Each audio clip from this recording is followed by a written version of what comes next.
Hello friends, today we are going to discuss about the stomach anatomy. Stomach एक muscular bag है जो कि हमारा जो डाइजेस्टिव ट्यूब है उसका सबसे ज्यादा वाइडेस्ट और distensible part of the elementary canal है।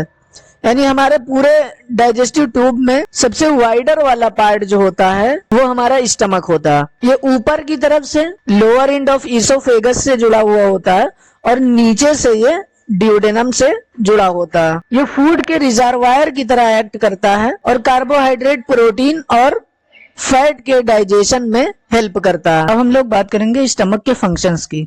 तो ये जो प्राइमरी रिजर्वायर ऑफ फूड की तरह इसे एक्ट करता है, यानी इसमें फूड का स्टोरेज होता है और इसमें फूड की जो होती है मिक्सिंग भी होती है, तो ये एक मिक्सर की तरह भी एक्ट करता है।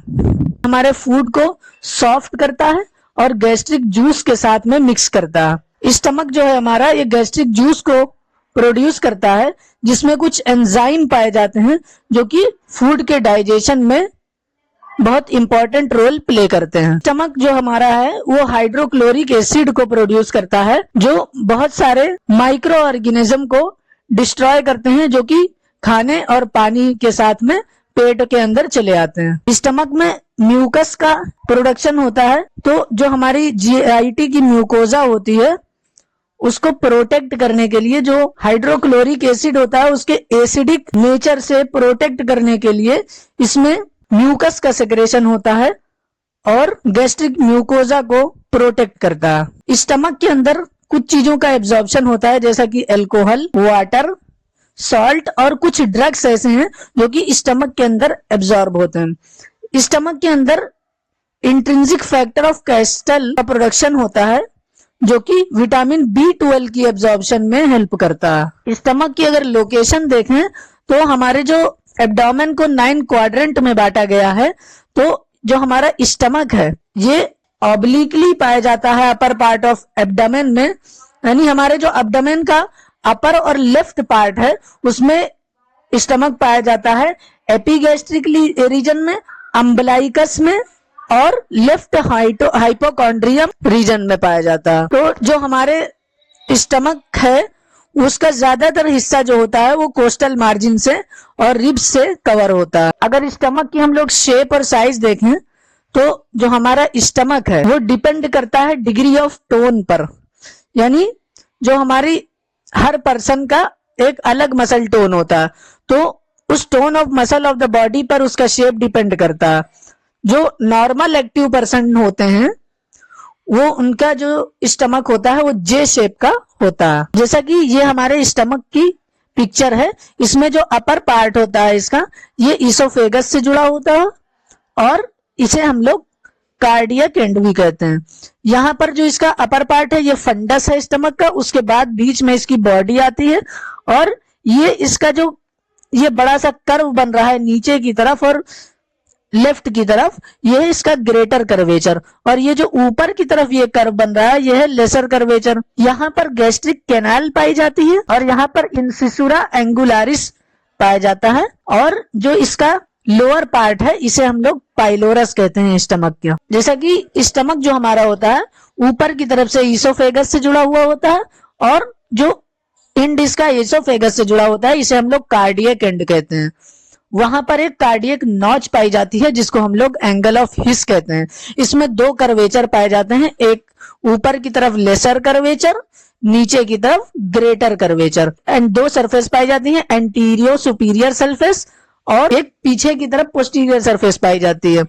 इसमें यहाँ पर एक एंगल पाया जाता है इसके लेसर कर्वेचर पर, उसे हम लोग एंगुलर नॉच कहते हैं, और जो उसका लोअर पार्ट होता है जो कि ड्यूडेनम से जुड़ता है इसे हम लोग पाइलोरिक एंड कहते हैं। फिर जो बॉडी और पाइलोरिक एंड होती है उसके बीच में एक कैविटी पाई जाती है, इसे हम लोग पाइलोरिक एंट्रम कहते हैं, और पाइलोरिक एंट्रम जो होती है ये पाइलोरिक कैनाल में जाके खुलती है। तो ऊपर वाला हिस्सा होता है स्टमक का वो फंडस कहलाता है और फंडस के नीचे हमारा जो पूरी होती है ये स्टमक की बॉडी होती है। अगर स्टमक की साइज और कैपेसिटी की बात करें तो ये 25 सेंटीमीटर इसकी लेंथ होती है और कैपेसिटी जो इसकी होती है तो ये एक वेरी डिस्टेंसिबल ऑर्गन है। अगर कोई छोटा बच्चा होता है यानी बर्थ के टाइम स्टमक की कैपेसिटी 30 ml की होती है, फिर जब वो बच्चा प्यूबर्टी को पहुंच जाता है तो वो 1000 ml या 1 लीटर उसकी कैपेसिटी हो जाती है। फिर एडल्ट में 1 से 1.5 लीटर के बीच में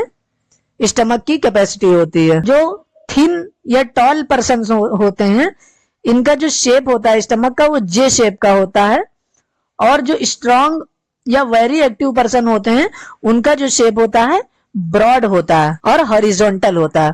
25 सेंटीमीटर लॉन्ग कुछ स्ट्रक्चर हैं, जैसा कि ईसोफेगस, स्टमक, ड्यूडेनम और यूरेटर। ये सारे जो स्ट्रक्चर हैं इनकी लेंथ जो होती है 25 सेंटीमीटर होती है। 25 सेंटीमीटर लगभग 8 इंच होता है। अगर इस स्टमक की एक्सटर्नल फीचर की बात करें तो इसमें 2 एंड पाए जाते हैं, यानी 2 ऑरिफिस पाए जाते हैं। ऑरिफिस का मतलब होता है ओपनिंग। एक कार्डियक ऑरिफिस ऊपर की तरफ और नीचे की तरफ पाइलोरिक ऑरिफिस या पाइलोरिक एंड। 2 कर्वेचर इसमें होते हैं, एक लेसर कर्वेचर ऊपर की तरफ, ग्रेटर कर्वेचर नीचे की तरफ। तो जो इसका कार्डियक एंड होता है वो इस ईसोफेगस को स्टमक के साथ कनेक्ट करता है। फिर जो इसका पाइलोरिक एंड है वो ड्यूडेनम को स्टमक के साथ कनेक्ट करता है। 2 कर्वेचर लेसर और ग्रेटर कर्वेचर पाए जाते हैं, जो कि लेसर कर्वेचर जो हमारा होता है ये होता है कॉनकेव और अपवार्ड होता है। जो ग्रेटर कर्वेचर है ये कॉन्वेक्स होता है और डाउनवार्ड होता है। इसमें 2 सरफेस पाई जाती हैं, एक एंटीरियर सरफेस और दूसरी पोस्टीरियर सरफेस। तो जब हमारा स्टमक में खाना प्रेजेंट होता है, यानी हमारा पेट जब भरा हुआ होता है, तो एंटीरियर और पोस्टीरियर सरफेस होती है। लेकिन जब स्टमक एम्प्टी होता है यानी खाली पेट होता है तो सुपीरियर और इंफीरियर सरफेस होती है। यहाँ पर एक्सटर्नल फीचर स्टमक के लिखे गए हैं। इसमें 2 ऑरिफिस होती हैं, एक कार्डियक ऑरिफिस जो कि गैस्ट्रो ईसोफेजियल जंक्शन बनाते हैं, यानी स्टमक से ईसोफेगस का जंक्शन, वो ईसोफेगस में जाकर के ओपन होता है 40 centimetre from the incisor teeth. यानी अगर इंसाइजर टीथ से हम लोग लेंथ को कैलकुलेट करें तो जो गैस्ट्रो ईसोफेजियल जंक्शन होता है उसकी लेंथ 40 सेंटीमीटर होती है। तो जो जेड लाइन है वो ईसोफेगस और स्टमक को डिमार्केट करती है। फिर जो दूसरा ऑरिफिस आता है पाइलोरिक ऑरिफिस यानी पाइलोरिक ओपनिंग, जो कि ड्यूडेनम में जाकर ओपन होता है और ये थिकर होता है क्योंकि इसमें मस्कुलर पाइलोरिक स्फिंक्टर पाया जाता है। तो हमें ये एंड जो होता है वो थिकर होता है, चौड़ा होता है। इसमें 2 कर्वेचर पाए जाते हैं, लेसर कर्वेचर जो कि कॉनकेव होता है, जे शेप का होता है, एंगुलर इंसिसुरा उस पर पाया जाता है, और लेसर ओमेंटम इससे अटैच होता है। जो ग्रेटर कर्वेचर होता है लॉन्ग होता है, कॉन्वेक्स होता है और नीचे की तरफ पाया जाता है। कार्डियक नॉच इस पर पाई जाती है और इसमें गैस्ट्रोफ्रेनिक लिगामेंट, गैस्ट्रोस्प्लीनिक लिगामेंट और ग्रेटर ओमेंटम इससे अटैच होता है। तो जैसा कि ये हमारा ग्रेटर कर्वेचर है, ये कॉन्वेक्स है और डाउनवार्ड है। तो गैस्ट्रोफ्रेनिक लिगामेंट यानी गैस्ट्रोफ्रेनिक, फ्रेनिक का मतलब डायाफ्राम, तो जो डायाफ्राम को स्टमक से जोड़ता है वो वाला लिगामेंट पाया जाता है। फिर गैस्ट्रोस्प्लीनिक लिगामेंट जो कि स्प्लीन को स्टमक से जोड़ता है, और ग्रेटर ओमेंटम जो कि स्टमक के ग्रेटर कर्वेचर से अटैच होता है। इसमें हमारे स्टमक में 2 सरफेस पाए जाते हैं, एक एंटीरियर सरफेस जो कि एंटीरियर और सुपीरियर पार्ट में पाया जाता है और ग्रेटर सैक जो होता है उससे रिलेटेड होता है।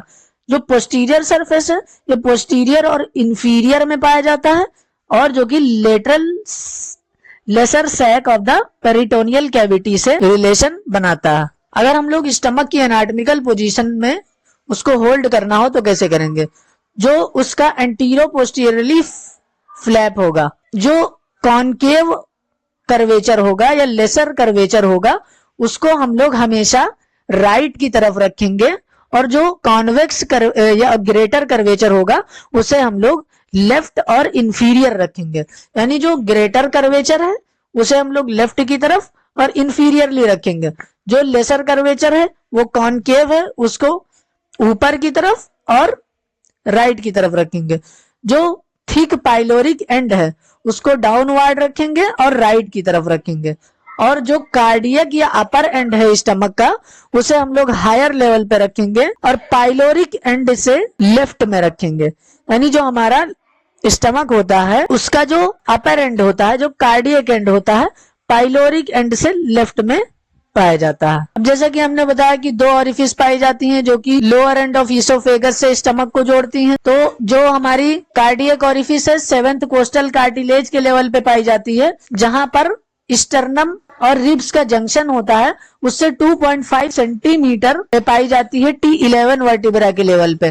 तो जो हमारा जो कार्डियक ऑरिफिस है ये हमारा फिजियोलॉजिकल एविडेंस है स्फिंक्टर का, यानी ये जो स्फिंक्टर है हमारा ये फिजियोलॉजिकल स्फिंक्टर है, इसे हम लोग एनाटॉमिकली डेमोन्स्ट्रेट नहीं करते हैं। जो पाइलोरिक ओपनिंग है ये ड्यूडेनम में जाकर के ओपन होती है और ये स्टमक के सरफेस से इस तरह रिलेटेड है कि एक सर्कुलर ग्रूव और पाइलोरिक कंस्ट्रिक्शन पाया जाता है जो कि अंडरलाइन करता है पाइलोरिक स्फिंक्टर को या पाइलोरस को, जो कि एक लार्ज फर्म नोड्यूल की तरह दिखता है। तो जो हमारा कंस्ट्रिक्शन होता है उसके फ्रंट में एक पाइलोरिक वेन ऑफ मायो पाई जाती है जो कि इसके पाइलोरिक एंड को डेमोन्स्ट्रेट करती है। तो जो हमारा पाइलोरिक ओरिफिस होता है जब पेट खाली होता है और हम लोग सुपाइन पोजीशन में लेटते हैं तो ये 1.25 सेंटीमीटर होता है मीडियल प्लेन से। फर्स्ट लंबर वर्टिब्रा होती है और ट्रांस पाइलोरिक प्लेन होता है, उसके लेवल पर ये हमारा पाइलोरिक ओपनिंग पाई जाती है। दो कर्वेचर पाए जाते हैं जैसे कि हमने बताया, एक लेसर कर्वेचर जो कि कॉनकेव होगा और अपवार्ड होगा और राइट साइड ऑफ स्टमक में पाया जाएगा, जो इससे लेसर ओमेंटम अटैच होगा और इसमें एंगुलर नॉच या इंसेसुरा एंगुलारिस वेल मार्क्ड दिखाई देगा। जो ग्रेटर कर्वेचर है वो कॉन्वेक्स होगा और लेफ्ट बॉर्डर ऑफ स्टमक बनाएगा और लोअर एंड पर पाया जाएगा। तो जो ग्रेटर कर्वेचर है हमारा उससे जो हमारा ग्रेटर ओमेंटम अटैच होगा और जो गैस्ट्रोस्प्लीनिक लिगामेंट यानी स्टमक से स्प्लीन को जोड़ने वाला लिगामेंट और गैस्ट्रोफेरेनिक लिगामेंट जो कि डायफ्राम को स्टमक से जोड़ेगा वो वाला लिगामेंट पाया जाएगा। ये सारी चीजें हमने डायग्राम में। तो सरफेस पाए जाते हैं, एक एंटीरियर सरफेस या एंटीरो सुपीरियर सरफेस जो कि फॉरवर्ड और अपवर्ड होते हैं, और जो पोस्टीरियर या पोस्टीरो इंफीरियर सरफेस होता है वो बैकवर्ड और डाउनवर्ड होता है। देखेंगे स्टमक के रिलेशन के बारे में। तो जब भी हम लोग किसी ऑर्गन के रिलेशन देखेंगे तो उसके दो रिलेशन देखेंगे, एक तो पेरिटोनियल रिलेशन और दूसरा उसका विसरल रिलेशन। तो सबसे पहले हम लोग इसका पेरिटोनियल रिलेशन देखेंगे। तो पेरिटोनियल रिलेशन में सबसे पहले आएगा लेसर ओमेंटम जो कि लेसर कर्वेचर से लेकर हमारा लीवर तक के पाया जाता है। ये एक पेरिटोनियम की लेयर है जो कि लेसर कर्वेचर ऑफ स्टमक को लीवर से जोड़ती है। उसके बाद आता है ग्रेटर ओमेंटम जो कि ग्रेटर कर्वेचर ऑफ स्टमक से जुड़ी होती है। फिर इसमें कुछ लिगामेंट्स आते हैं, एक आता है गैस्ट्रोफ्रेनिक लिगामेंट जो स्टमक को डायफ्राम से जोड़ता है। गैस्ट्रो का मतलब स्टमक और फ्रेनिक का मतलब डायफ्राम, स्टमक को डायफ्राम से जोड़ता है। दूसरा आता है गैस्ट्रोस्प्लीनिक लिगामेंट जो कि फंडस ऑफ मतलब स्टमक का जो ग्रेटर कर्वेचर होता है उससे लेकर के स्प्लीन को कनेक्ट करता है। और जो गैस्ट्रोफ्रेनिक लिगामेंट होता है वो अपर पार्ट ऑफ मतलब जो स्टमक का फंडस होता है उससे डायफ्राम को जोड़ता है, गैस्ट्रोफ्रेनिक लिगामेंट। और जो गैस्ट्रोस्प्लीनिक लिगामेंट है वो upper part of greater curvature से लेकर के स्प्लीन तक के पाया जाता है और स्प्लीन और स्टमक को आपस में जोड़ करके रखता है। अब अगर इसकी विसरल रिलेशन की बात करें तो विसरल रिलेशन में एंटीरियर में इसमें तीन चीजें आती हैं। एक तो जो लीवर होता है हमारा, उसका लीवर का जो लेफ्ट लोब होता है वो स्टमक के एंटीरियर रिलेशन में आता है। फिर डायाफ्राम का एक पार्ट होता है जो कि स्टमक के एंटीरियर रिलेशन में आता है और एंटीरियर एब्डोमिनल वॉल ये भी स्टमक के एंटीरियर रिलेशन में आती है। पोस्टीरियर रिलेशन में अगर हम लोग देखें तो पोस्टीरियर रिलेशन में आती है स्प्लीन, डायाफ्राम का कुछ हिस्सा, लेफ्ट सुप्रारीनल ग्लैंड और left kidney, splenic artery, pancreas, left colic fissure और ट्रांसवर्स मेसोकोलोन। यानी जो हमारा कोलोन होता है एक असेंडिंग होता है, ट्रांसवर्स होता है डिसेंडिंग। तो जो ट्रांसवर्स मेसोकोलोन है ये भी स्टमक के पोस्टीरियर रिलेशन में आता है। इसमें हमारी सिलियक ट्रंक भी आती है पोस्टीरियर रिलेशन में, जिससे हमारी जो स्प्लीनिक आर्टरी होती है वो निकलती है, ये इसका पोस्टीरियर रिलेशन बनाती है। और ये जो डॉटेड एरिया है ये हमारा स्टमक दिखाया गया है, बाकी ये सारे ऑर्गन जो है इसके पोस्टीरियर रिलेशन में आ रहे हैं। अब इस फ्लो चार्ट में स्टमक के रिलेशन को एक बार फिर समराइज किया गया है। तो पेरिनियल रिलेशन में इसके कुछ इंट्रापेरिटोनियल और पेरिटोनियल लिगामेंट्स पाए जाते हैं, जैसे कि लेसर ओमेंटम जो कि स्टमक के लेसर कर्वेचर से लीवर तक के अटैच होता है, ग्रेटर ओमेंटम जो कि स्टमक के ग्रेटर कर्वेचर पे अटैच होता है, गैस्ट्रोफ्रेनिक लिगामेंट जो कि फंडस वाले पार्ट से लेकर स्टमक के और डायाफ्राम तक अटैच होता है और इन दोनों को आपस में जोड़ के रखता है, गैस्ट्रोस्प्लीनिक लिगामेंट जो कि greater curvature of the stomach से लेकर स्प्लीन तक अटैच होता है और इन दोनों को आपस में जोड़ के रखता है। फिर उसके बाद विसरल रिलेशन में एंटीरियर में लीवर का लेफ्ट लोब आता है, क्वाड्रेट लोब आता है, डायाफ्राम का कुछ हिस्सा आता है और एंटीरियर एब्डोमिनल वॉल आती है। पोस्टीरियर सरफेस में अगर हम लोग देखें जो कि स्टमक का बेड बनाते हैं, यानी स्टमक उसी के ऊपर रखा हुआ होता है, तो स्टमक के बेड में क्या क्या चीजें आती है, एक स्प्लीन आती है, डायाफ्राम आता है, लेफ्ट सुप्रारीनल ग्लैंड और left kidney, splenic artery, pancreas, left colic flexor और ट्रांसवर्स मेसोकोलोन। जैसा कि यहाँ पर इन्होंने दिखाया कि ये स्टमक के रिलेशंस का डायग्राम बना है, तो ये हमारा स्टमक है और इससे ये ग्रेटर ओमेंटम जुड़ा हुआ है इसके ग्रेटर कर्वेचर से लेकर, और जो लेसर कर्वेचर है स्टमक का उससे लेसर ओमेंटम जुड़ा हुआ है। स्टमक के सामने की तरफ अगर हम लोग देखें तो ये लीवर का लेफ्ट लोब आ रहा है और इसी में गाल ब्लैडर भी लगा हुआ है। अगर जो हमारी स्प्लीन देखें तो ये स्टमक के पोस्टीरियर एस्पेक्ट पे आती है जो कि स्टमक का बेड बनाती है। अब जैसा कि ये स्टमक के पोस्टीरियर रिलेशन का डायग्राम है, तो ये जो इसमें डॉटेड पार्ट दिखा हुआ है ये स्टमक है और ये सारे ऑर्गन इसके पोस्टीरियर रिलेशन बना रहे हैं। तो ये स्प्लीन इसका पोस्टीरियर रिलेशन में आता है सबसे पहले, डायाफ्राम का कुछ हिस्सा, लेफ्ट सुप्रारीनल ग्लैंड जो कि लेफ्ट किडनी के ऊपर पाई जाती है, splenic artery, pancreas, left colic flexor और ट्रांसवर्स कोलोन जो होता है वो भी स्टमक का बेड या फिर पोस्टीरियर रिलेशन बनाता है। अब आर्टेरियल सप्लाई की अगर बात करें तो स्टमक को 6 आर्टरी सप्लाई करती है। तो जो हमारी एब्डोमिनल एओर्टा होती है उससे निकलती है एक सिलियाक ट्रंक, फिर इस सिलियाक ट्रंक से जो आर्टरीज निकलती है वो हमारे स्टमक को सप्लाई करती है। सबसे पहले इससे निकलती है एक लेफ्ट गैस्ट्रिक आर्टरी जो कि स्टमक के लेसर कर्वेचर पर राउंड होती है और लेसर कर्वेचर वाले एरिया को सप्लाई करती है। फिर जो दूसरी आर्टरी है इसको सप्लाई कर रही है वो है राइट गैस्ट्रिक आर्टरी जो कि कॉमन हेपेटिक आर्टरी की ब्रांच है और स्टमक के पाइलोरिक इंड से आकर के ये स्टमक के लेसर कर्वेचर की तरफ आकर अपनी ब्रांचेस देती है। फिर जो हमारी राइट गैस्ट्रिक आर्टरी है इससे 3 ब्रांच निकलती है, एक गैस्ट्रोड्यूडेनल आर्टरी, दूसरा सुपराड्यूडेनल आर्टरी और तीसरा जो है रेट्रोड्यूडेनल आर्टरी। फिर जो तीसरी आर्टरी इसे सप्लाई करती है वो है राइट गैस्ट्रो एपिप्लोइक आर्टरी जो कि हमारी गैस्ट्रोड्यूडेनल आर्टरी की ब्रांच है और ये पाइलोरिक वाले पार्ट से आकर के फिर स्टमक के ग्रेटर कर्वेचर पे आती है और यहाँ अपनी छोटी छोटी ब्रांचेस देती है और इसको सप्लाई करती है। चौथी आर्टरी जो है वो लेफ्ट गैस्ट्रो एपिप्लोइक आर्टरी है जो कि सिलियाक ट्रंक से स्प्लेनिक आर्टरी, इस सिलियाक ट्रंक से निकलती है स्प्लेनिक आर्टरी और इस स्प्लेनिक आर्टरी से लेफ्ट गैस्ट्रो एपिप्लोइक आर्टरी निकलती है और ये भी स्टमक के ग्रेटर कर्वेचर पे आती है और यहाँ पर अपनी ब्रांचेस देती है और सप्लाई करती है। यहाँ पर कुछ शॉर्ट गैस्ट्रिक आर्टरीज है जो कि छोटी छोटी ब्रांचेस होती है स्प्लीनिक आर्टरी की जो कि स्टमक के ग्रेटर कर्वेचर पर जाकर के सप्लाई करती है, 5 से 7 नंबर में होती है। तो ये हमारी मेन आर्टरीज जो है जो सारी स्टमक को सप्लाई कर रही है, सारी के सारी निकल रही है सिलियाक ट्रंक से। जो मेन आर्टरीज को सप्लाई कर रही है ये right gastric artery, right gastro epiploic artery, left gastro epiploic artery, splenic artery और लेफ्ट गैस्ट्रिक आर्टरी, ये सारी आर्टरीज है जो कि स्टमक को आकर के सप्लाई कर रही है। उसके बाद में आता है वेनस ड्रेनेज। तो इसका वेनस ड्रेनेज जो है ये भी एकदम आर्टरियल सप्लाई की तरह ही है। सबसे पहले यहाँ से ईसोफेजियल वेन्स होती हैं जो कि जाकर के हेमी एजाइगस में और इसकी एक ब्रांच जाकर के ईसोफेजियल वेन की लेफ्ट गैस्ट्रिक वेन में मिल जाती है। फिर ये लेफ्ट गैस्ट्रिक वेन जो है ये जाकर के पोर्टल वेन में खुल जाती है। फिर जो राइट गैस्ट्रिक वेन है ये भी स्टमक के पाइलोरिक वाले एंड पर होती है और ये भी जाकर के पोर्टल वेन में खुल जाती है।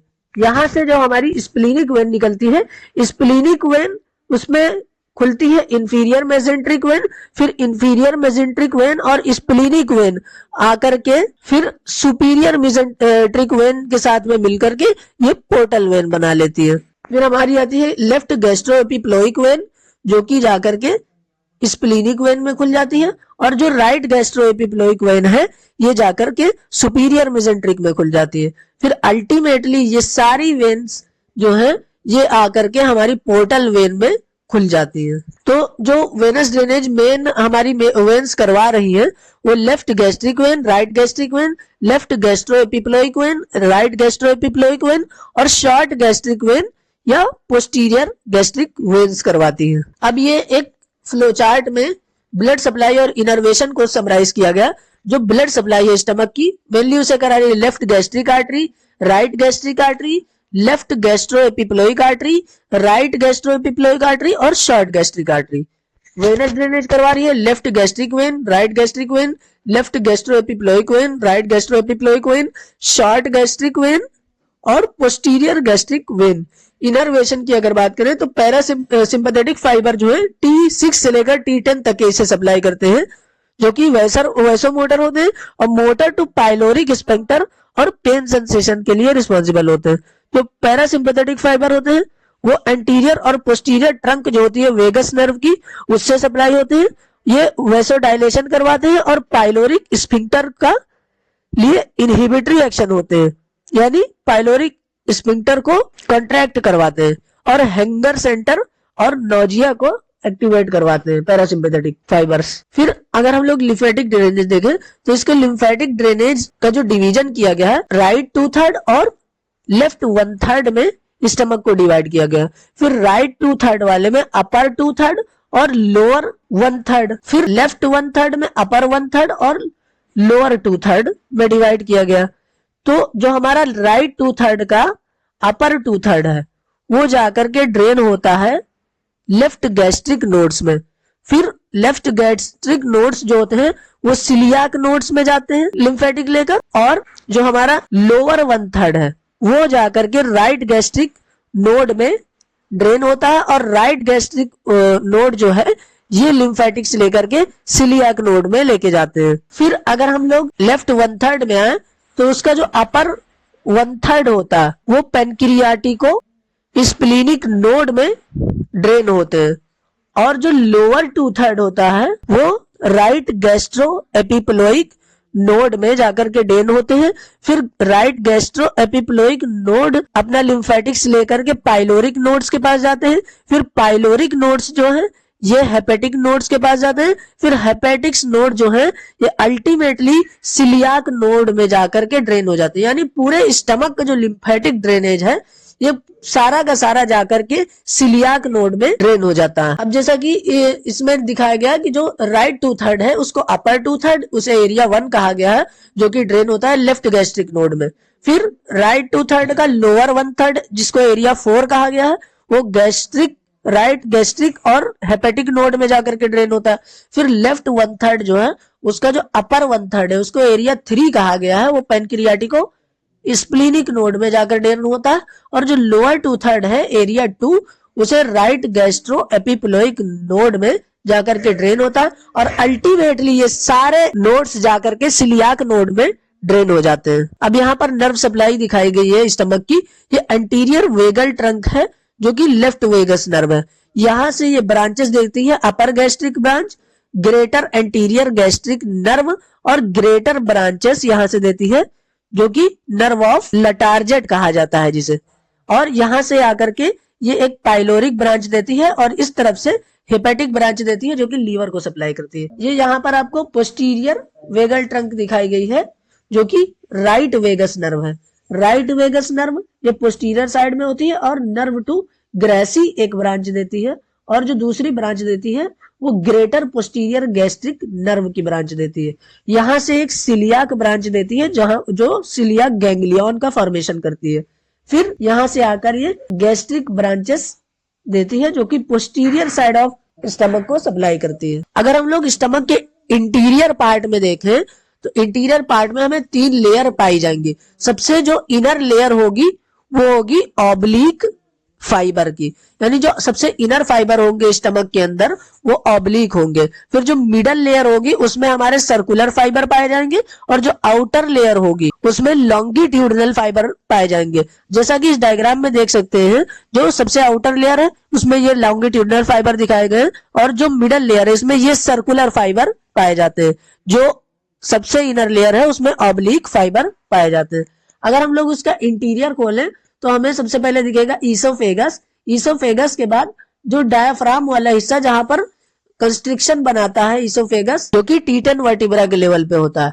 फिर जो स्टमक का अपर पार्ट है वो फंडस होगा, उसमें हमें मस्कुलर लेयर्स दिखाई पड़ेंगी स्टमक की, इनर ऑब्लिक, मिडल सर्कुलर और आउटर लॉन्गिट्यूडनल। उसके फिर स्टमक के अगर इंटीरियर पार्ट में हम लोग जाएंगे तो हमें गैस्ट्रिक रिजस दिखाई पड़ेंगी और सीरस लेयर दिखाई पड़ेगी स्टमक की। फिर हमें यहाँ पर गैस्ट्रिक कैनाल्स दिखाई देंगे जिसके अंदर से हमारा HCl सेक्रेट होगा। कुछ लॉन्गिट्यूडनल फोल्स दिखाई देंगे और ये कार्डियक ओरिफिस है जो हमारा गैस्ट्रो ईसोफेजियल जंक्शन बनाता है और ईसोफेगस को स्टमक से कनेक्ट करता है। लोअर पार्ट में हमें पाइलोरिक एंट्रम दिखाई पड़ेगा और यहाँ पर पाइलोरिक स्फिंक्टर दिखाई पड़ेगा जो कि स्टमक से GIT कंटेंट को ड्यूडेनम के अंदर लेकर जाता है। अब हम लोग इसकी क्लिनिकल एनाटॉमी की बात करेंगे तो सबसे पहला आता है इन्फेंटाइल हाइपरट्रॉफिक पाइलोरिक स्टेनोसिस। तो इसमें क्या होता है कि जो हमारे पाइलोरस की सर्कुलर मसल्स होती हैं उनकी इडियोपैथिक हाइपरट्रॉफी हो जाती है, जिसकी वजह से गैस्ट्रिक आउटलेट जो होता है उसका ऑब्स्ट्रक्शन हो जाता है, ब्लॉकेज हो जाता है। इसे ट्रीट कैसे करते हैं हम लोग? पाइलोमायोटमी करते हैं जो कि सर्जिकल डिवीजन है थिकन्ड पाइलोरिक मसल का। दूसरा आता है गैस्ट्रोस्टमी। ये एक सर्जिकल इंसर्शन ऑफ ट्यूब है जो कि स्टमक के अंदर डाली जाती है और इसे हम लोग जो हमारा गैस्ट्रिक ट्रायंगल होता है उसके जरिए पेशेंट के अंदर सेट करते हैं, क्योंकि हमारा जो ईसोफेगस होता है उसमें ऑब्स्ट्रक्शन हो जाता है, ब्लॉकेज हो जाता है, तो हम लोग गैस्ट्रिक ट्रायंगल से इसके अंदर ट्यूब का इंसर्शन करते हैं। तीसरे आता है द नर्व ऑफ ग्रेसी। जब हम लोग सेलेक्टिव वेगोटमी करते हैं यानी वेगस नर्व को काटने का जब प्रोसीजर करते हैं तो उसमें क्या होता है, गलती से ये नर्व ऑफ ग्रेसी जो होती है ये गलती से कट जाती है। तो जब हम लोग गैस्ट्रिक अल्सर का ट्रीटमेंट के लिए हम लोग वेगोटमी करते हैं कि वेगस नर्व को काट देंगे तो गैस्ट्रिक एसिड का जो सेक्रेशन है वो कम हो जाएगा, तो उसमें गलती से ये नर्व कट जाती है जिसे हम लोग नर्व ऑफ गॉसी कहते हैं या इसे हम लोग क्रिमिनल नर्व भी कहते हैं। उसके बाद आता है क्राउल फूट फाइबर। तो जो हमारा ग्रेटर एंटीरियर गैस्ट्रिक नर्व है यानी जो एंटीरियर लेफ्ट वेगल ट्रंक की ब्रांच है उसके लोएस्ट फाइबर होते हैं। तो इसमें क्या होता है जो कि एंट्रम और पाइलोरस को सप्लाई करता है। तो जब हम लोग सेलेक्टिव वेगोटमी करते हैं तो उसमें क्या होता है, ये फाइबर जो होते हैं इनका स्पेरेशन हो जाता है और ये पाइलोरिक स्फिंक्टर की तरह काम करने लगते हैं। उसके बाद आता है गैस्ट्रिक पेन यानी पेट में दर्द। तो गैस्ट्रिक पेन जो होता है हमारा वो रिफर्ड पेन होता है एपिगैस्ट्रियम रीजन में। रिफर्ड पेन क्या होता है, जहां पर सेम स्पाइनल नर्व जहां पर सप्लाई करती है, डर्मेटोन सेम डर्मेटोन जहां पर सप्लाई करता है, तो जो हमारा एपिगैस्ट्रियम वाला रीजन है वहां पर T6 से लेकर T9 स्पाइनल सेगमेंट सप्लाई करते हैं। तो जो हमारा गैस्ट्रिक पेन होता है वो एपिगैस्ट्रियम वाले रीजन में रिफर्ड होता है। उसके बाद इन्होंने बताया वेगोटमी। तो वेगोटमी एक सर्जिकल रिसेक्शन है वेगस नर्व की जो कि एसिड को रिड्यूस करने के लिए किया जाता है। जब हमारे स्टमक में कोई पेप्टिक अल्सर हो जाता है तो हम लोग एसिड को HCl को कम सेक्रेट करने के लिए वेगस नर्व को काट देते हैं। तो जो वेगोटमी हमारी होती है ये 3 तरह की होती है। एक ट्रंकल वेगोटमी होती है जिसमें बोथ वेगल ट्रंक जो है ऊपर से ही सीधे काट दी जाती है गैस्ट्रोइसोफेजियल जंक्शन के पास से। अब जैसा कि इस डायग्राम में दिखाया गया कि जो ट्रंकल वेगोटमी है ये हमारा जो ट्रंक है वेगस नर्व की एंटीरियर ट्रंक है और जहां पर गैस्ट्रोइसोफेजियल जंक्शन बन रहा है यानी गैस्ट्रो स्टमक और इसोफेगस आपस में कनेक्ट हो रहा है, वहां से ही वेगस नर्व की ट्रंक को काट दिया जाता है। ये ट्रंकल वेगोटमी है। फिर अगर सेलेक्टिव वेगोटमी की बात करें, सेलेक्टिव वेगोटमी में क्या होता है कि जो गैस्ट्रिक ब्रांचेस होती है वेगस नर्व की उन्हें काट दिया जाता है, तो एक पर्टिकुलर एरिया में जो है एसिड का सेक्रेशन कम होता है। तीसरा आता है हाईली सेलेक्टिव वेगोटमी। इसमें क्या होता है, ये भी एक सर्जिकल रेसेक्शन है जिसमें वेगल ट्रंक की ब्रांचेस को रिमूव किया जाता है ओनली उस एरिया में, फंडस और बॉडी वाली उस एरिया में जहां पर एसिड सिक्रेटिंग एरिया है और जो कि पैराइटल सर से डिनर्वेट होती है और वहां पर एसिड को सेक्रेट करती है। इसे हम लोग पेरिफेरल सेल वेगोटमी भी कहते हैं। तो इसमें फायदा क्या होता है कि जो हमारा पाइलोरस और पोस्ट वेगोटमी रिटेंशन होता है, यानी वेगोटमी होने के बाद जो दिक्कतें आती हैं उससे बचा जा सकता है।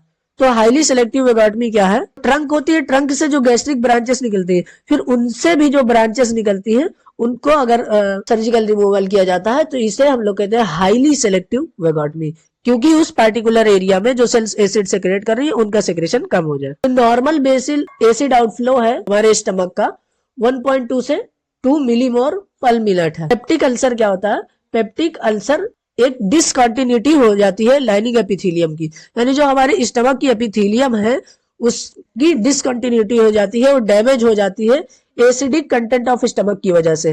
तो ये गैस्ट्रिक अल्सर हो जा सकता है जो कि स्टमक के अंदर पाया जाता है, और ड्यूडेनल अल्सर होता है जो कि ड्यूडेनम में पाया जाता है, और ईसोफेजियल अल्सर होता है जो कि lower end of the oesophagus पे पाया जाता है। तो जो ओ ब्लड ग्रुप वाले लोग होते हैं उनमें ये अल्सर कॉमन होते हैं। स्टमक के अंदर क्या होता है, जो गैस्ट्रिक अल्सर होता है वो लेसर कर्वेचर की तरफ मोस्ट कॉमनली पाया जाता है। तो जो हमारा गैस्ट्रिक अल्सर है उसका जो मोस्ट कॉमन कॉज है वो हेलिकोबैक्टर पाइलोराई है, जो कि एक बैक्टीरिया है जो long term non steroidal anti inflammatory drug यानी एनसेड के इस्तेमाल से होता है।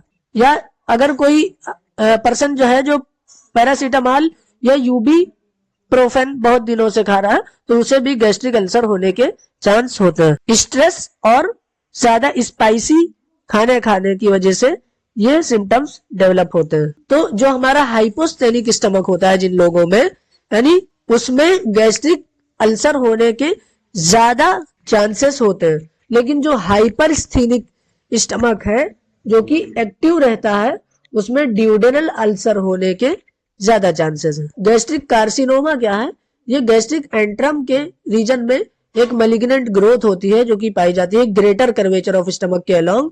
ये लिम्फेटिक्स के थ्रू कॉमनली फ्लो करता है, यानी जब भी हम लोग कार्सिनोमा की बात करते हैं तो वो लिम्फेटिक्स से ही हमेशा स्प्रेड करता है। तो जो गैस्ट्रिक कार्सिनोमा है ये ए ब्लड ग्रुप वाले इंडिविजुअल में ज्यादा पाया जाता है। तो जो गैस्ट्रिक कार्सिनोमा है मोस्टली लिम्फेटिक्स के जरिए ही स्प्रेड करता है और इन्फेक्शन को कॉज करता है। तो ये थी हमारी स्टमक की एनाटॉमी और उसका अप्लाइड। Thank you.